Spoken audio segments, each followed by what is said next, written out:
मी अस्मिता राहुल बागडे। माझ्या कवितेचं नाव आहे पतंगा। कविता अगदी छोटीशीच आहे, तर ऐका पतंगा।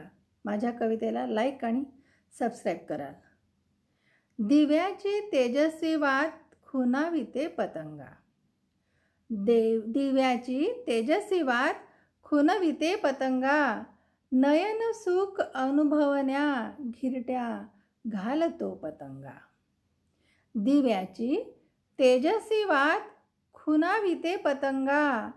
नयन सुख अनुभवण्या गिरट्या घालतो पतंगा।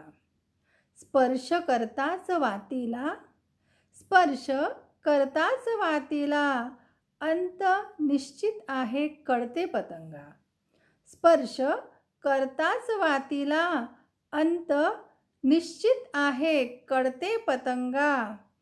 जीव गेला तरी बेहत्तर, जीव गेला तरी बेहत्तर, परंतु फक्त एका स्पर्शासाठी, परंतु फक्त एका स्पर्शासाठी अमर प्रेमाचा साक्षीदार ठरतो पतंगा।